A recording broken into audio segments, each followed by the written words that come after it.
స్తోత్రం. అది ఇక్కడ పళ్ళ మీద కొన్ని క్యాండిల్స్ వెలిగించాము, నిలబెట్టి ఉన్నాము. ఇట్లా వెలిగించుకుంటూ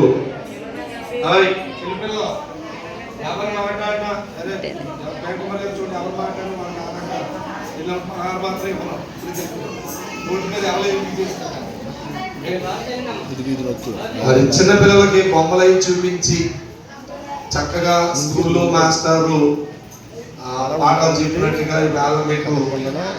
క్యాండిల్స్ మీద కొంత వాక్యాన్ని ఎవరైనా చెప్పండి. రండి, ఎవరైనా ఉంటే బయట ఉన్న వాళ్ళు లోపలికి వచ్చేస్తే అందరూ కూడా ఎవరు బయట నిలబడకండి. ప్రార్థన చేసుకుందా. దయానిధివైన తండ్రి, లోకమును వెలిగించి ఇది మంచిదని మొదటి దినముగా నీవు ఎంచుకున్న దేవానికి వందనాలు. ఏనాడు సూర్య చంద్ర నక్షత్రములను వెలిగించావు, నేటి కాలమందు ఇప్పటికి కూడా వెలుగుతూనే ఉన్నవి. నీవు వెలుగయ్యుండి లోకాన్ని వెలిగించిన దేవుడివై ఉన్నావు. వెలుగు కలుగు గాకనగాని వెలుగు కలిగిన దేవా, అటి వెలుగయ్యున్నందుకు నీకు స్తోత్రములు. ఈ సమయంలో నీ వాక్యాన్ని బట్టి మాతోను బిడ్డలందరితో మాట్లాడండి. క్యాండిల్స్ ని వెలిగించుచుండగా ప్రతి క్యాండిల్స్ కి ఒక్కొక్క అర్థమును తెలియజేసి విని బుద్ధుని గ్రహించగల మనస్సును దయచేయమని వాక్యమయ్యున్న యేసు క్రీస్తు నామములో వేడుకొనుచున్నాను మా పరమ తండ్రి, ఆమేన్.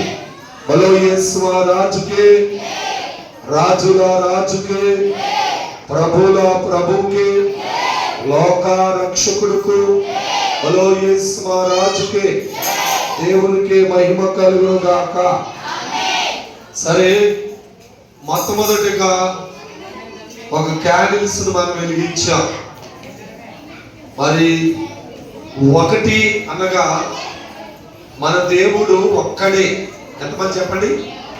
ఒక్కడే. ఈ ఒక్క దేవుడు లోకానికి వచ్చినప్పుడు ఈ లోకము శూన్యముగాను నిరాకారముగా ఉన్నది. దేవుడు ఈ లోకానికి వచ్చి ఫస్ట్ చేసిన పని ఏంటంటే, ఈ లోకములో వెలుగు కలుగు కాక అన్నాడు. నిరాకారంగా ఉన్న ఈ లోకాన్ని భూమి కలుగు కాకన్నాడు, ఆకాశము కలుగు కాకన్నాడు. ఇవన్నీ మంచిదిగా చూసి 6 దినములు సర్వ సృష్టిని చేసిన దేవుడు తండ్రి, ఆయన యెహోవా. అందరూ చెప్పబడదాం ఒకసారి. ఎప్పటికీ భూమి అప్పగించాలని ఉన్నది, మంచిది. ఆ తర్వాత ఈ తండ్రి ఏమైందనంటే, ఒకటి తండ్రి గాను, 2 కుమారుడు గాను, 3 పరిశుద్ధాత్మగా త్రిత్వముగా దేవుడు మారాడు. ఆ త్రిత్వము మానవులో ఉన్నది. అదే ఒకటి శరీరము, ప్రాణము, ఆత్మ. మనలో కూడా ఏమున్నాయి? త్రిత్వం ఉన్నది. కాబట్టి దేవుడి పిల్లారా, తండ్రి వచ్చి ఎన్ని రోజులు పనిచేశారు? 6 రోజులు పనిచేశారు. 6 రోజులు పనిచేసిన తర్వాత 7వ రోజున విశ్రమించారు. ఆయన వెళ్ళిపోయారు. దేవుని నామమున స్తోత్రం. తదుపరి కుమారుడు వచ్చాడు. ఆయనే యేసుక్రీస్తు, ఆయనే వాక్యం. ఈ కుమారుడు వచ్చి 33 సంవత్సరాలు ఆయన సేవ చేసి సిలువలో 6వ మాట ఏమాట? సమాప్తము. ఆయన ఇప్పుడు 6 రోజులు కూడా ఆయన సమాప్తం చేసి విశ్రమించుకున్నాడు. సిలువలో 6వ మాట కూడా సమాప్తము. అంటే ఆయన కూడా చేసిన పని ముగించుకుని ఆయన కూడా వెళ్ళిపోయారు.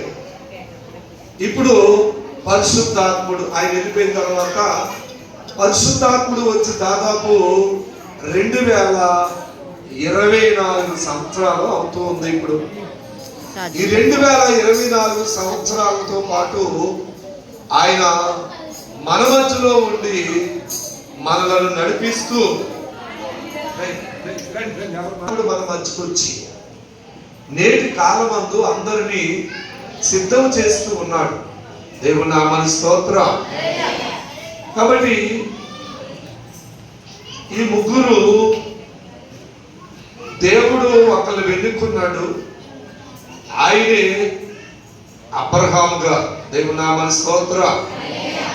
అబ్రహాము వంశావళి. అబ్రహాము నుండి ఇస్సాకు, ఇస్సాకు నుండి యాకోబు, యాకోబు నుండి 12 మంది గోత్రకర్తలు. ఎంతమంది చెప్పండి? 12 మంది గోత్రకర్తలు వచ్చారు. 12 మంది గోత్రకర్తల పేరు చూద్దాం. లాస్ట్ పేజీ తిరిగేస్తే ఉంటుంది. ఒకసారి చదవండి వాళ్ళ పేర్లు. బైబిల్లో లాస్ట్ పేజీ తిరిగేస్తే వాళ్ళ పేర్లు ఉంటాయి. ఫస్ట్ రూబేన్. ఈ పేరు రూబేన్ అనుకోండి. రెండోది సిమియోన్, మూడోది యోదా, జెబులోను, ఇస్సాకారు, దాను, గాదు, ఆషేరు, నఫ్తాలి, ఎఫ్రాయిము, మనస్సే, బెన్యామీను. ఈ 12 గోత్రకర్తలను దేవుడు ఏర్పాటు చేశాడు. దేవుని నామమున స్తోత్రం. మన సంవత్సరంలో ఎన్ని నెలలు ఉంటాయి? 12 నెలలు ఉంటాయి. ప్రకటన గ్రంథంలో సంవత్సరానికి 12 కాపులు కాస్తుందంటే ఏంటది? జీవవృక్ష ఫలము. యేసు ప్రభు 12 గంపలో నిండగా ఎత్తించాడు ఆశీర్వాద ముక్కలను. 12 రాళ్ళు ఇశ్రాయేలు వారు తెచ్చి యెరూషలేములో నిలబెట్టి వారి పేరు రాయించారు. 12 రత్నాలు చెప్పారు మొన్న. మీరు అంటే ఎన్ని చెప్పారు మొన్న? 5 చెప్పాను. ఉన్నా 7 రేపు పొద్దున్న ఎదురుగా 12 రత్నాలు ఉన్నాయి. కాబట్టి 12 మంది గోత్రకర్తలు వారి యొక్క వంశములు వారు చెప్పిన దేవుడు వారిని దీవించాడు. ఆ గోత్రకర్తల్లో నుండి కొంతమంది గోత్రాలు వచ్చినాయి. అప్పుడప్పుడు అంటారు ఇది ఏ గోత్రం అని అడుగుతూ ఉంటారు. రాయపల్ల గోత్రం అని, యోధా గోత్రం అని, ఆ గోత్రం ఈ గోత్రం అని చెప్తూ ఉంటారు. అయితే మందే గోత్రం అందరూ చెప్పండి. మంది ఏ గోత్రం? ఆషేరు గోత్రం మంది. బైబిల్ విషయం ఎందుకంటే ఆషేరు గోత్రం ఎందుకంటే మన గోత్రం అన్ని మిషన్ల కంటే ఎక్కువగా ఆశీర్వదించబడిన మిషన్ బైబిల్ మిషనే. ఆషేరు దగ్గర ఏముంది అమ్మా? ఆషేరు దగ్గర శ్రేష్టమైన ఆహారం ఉంది. రాజులకు సహితము పెట్టే ఆహారం ఆయన దగ్గర ఉంది. అలాగూ మరి మన బైబిల్ మిషన్లు కూడా గుంటూరు సభలు కానీ, లేకపోతే నాస్కుంట్లో కానీ, లేకపోతే అవుటిపిల్లో కానీ సభలు పెడుతున్నారు సంవత్సరానికి ఒకసారి. వేలాది మందికి భోజనాలు పెడుతున్నారు. మనం 2015 నుండి మనం కూడా స్టార్ట్ చేస్తాం. హెచ్చుమించులో కాదాల్లో 3 దినాలు మనం వచ్చిన వారందరికీ ఏం చేస్తున్నాం? ఆశీర్వాద భోజనం పెడుతున్నాం. కాబట్టి మన గోత్రము ఆషేరు గోత్రం. అలాగూ అన్ని గోత్రము కర్తల్లో నుండి మరి యేసు ప్రభు యొక్క గోత్రము వచ్చింది. దేవుని నామానికి స్తోత్రం. తర్వాత ఈ గోత్ర కర్తల్లో నుండి ఈ లోకములోనికి అబ్రహాము మొదలుకొని యేసేపు అనే వారి వరకు వంశావళి చెప్తూ యేసేపులో నుండి యేసు ప్రభు వారు పుట్టుకొచ్చారు. దేవుని నామానికి స్తోత్రం. ఆయన ఏం చేశారంటే ఈ లోకములో 12 మంది శిష్యులను ఏర్పాటు చేసి మళ్ళీ 12 వెలిగించవి. 12 మంది గోత్రకర్తలు, 12 మంది శిష్యులు. ఈ 12 మంది శిష్యులను దేవుడు ఏం చేశాడంటే సర్వలోకానికి వెళ్ళి సర్వ సృష్టికి స్వాతంత్రం చేయమన్నాడు. మన దేశానికి ఒక శిష్యుడు వచ్చాడు. ఆయనే ఎవరు చెప్పండి? తోమాగా. మన దేశాన్ని అంతటిని వెలిగించిన ఆయన తోమాగారు. ఒకసారి చెప్పబడతాం తోమాగారు.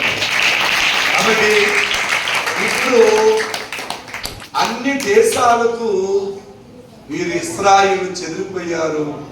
సువార్తను అందించారు. ఇప్పుడు మళ్ళా తిరిగి యెరూషలేము చేరుతూ ఉన్నారు. దేవుని నామానికి స్తోత్ర. బలో యేసు మహారాజుకి. ఈ 12 మంది శిష్యులు కూడా మరి చాలా మంది అందరూ కూడా హతసాక్షులు అయిపోయారు. ఒక యాగోని గారు, ప్రకటన గ్రంథం రాసిన యాగోని గారు మాత్రమే ఆయన పరవశుడై దేవుని వద్దకు చేరాడు. దేవుని నామానికి స్తోత్ర. కాబట్టి ఈ 12 మంది శిష్యులు, 12 మంది గోత్రకర్తలు, ఈ 12 ఎంతమంది? 24 పెద్దలు. తర్వాత 24 క్యాండిల్స్ వెలిగించాం. ఈ 24 పెద్దలు రేపు పరలోకములో సింహాసనాల పైన కూర్చుని వారు వెళుతూ ఉంటారు రేపు. దేవుని నామానికి స్తోత్ర. 24 పెద్దల్లో మనము ఉండాలంటే ప్రభువు యొక్క చెప్పిన ఆజ్ఞల ప్రకారం నడుచుకుంటే రేపు పొద్దున్న 24 పెద్దల మధ్య కూర్చుని మన తీర్పుకర్తలుగా పెడుతూ ఉంటారు. అయితే ప్రకటన గ్రంథంలో 7 సంఘాలు ఉన్నాయి. 7 సంఘాలు కూడా ఒకసారి చదువుదాం. ఫస్ట్ ఎఫెసు, స్వర్ణ, పెర్గాము, థియతైరా, సార్దీసు, ఫిలదెల్ఫియా, లవోదికియా, ఈ 7 సంఘాలు మరి కట్టబడి ఉన్నాయి. నేటి కాలమందు అనేక సంఘాలు కట్టబడుతూ ఉన్నాయి. కాబట్టి వీటిని మనం ఎందుకు ఎదిరించామనంటే వారు భూలోకంలో లేకపోయినా పరలోకంలో వాళ్ళు ఎప్పుడు నక్షత్రాల వలె వెలుగుతున్నారని దానియేలు గ్రంథము చివరి అధ్యాయంలో రాయించాడు. ఎందుకంటే ఎవరైతే అనేకులను ప్రభుతో తిప్పుతారో వారు ఆకాశ మండలంలో జ్యోతులను పోలేరు. అంటే ఆకాశ మండలం జ్యోతులు ఎలాగైతే వెలుగుతాయో నేటి కాలమందు వీరు కూడా అలాగే వెలుగుతూనే ఉన్నారు. దేవుని నామానికి స్తోత్ర. బుద్ధి కలిగిన కన్యకులు దీటీలు వెలిగిని పరలోకంలోకి వెళ్ళారు. బుద్ధి లేని వారి యొక్క దీటీలు ఆరుకొని భూలోకంలో ఉండిపోయారు. కనుక మనము కూడా వీరు వలె వెలిగించబడాలంటే దేవుని వాక్యం ఎప్పుడు మనలో ఉండాలి. కనుక ఈ క్యాండిల్స్ తీసుకుని మరి మీ మధ్యకు వస్తూ ఉంటారు. అందరూ కూడా వరుసగా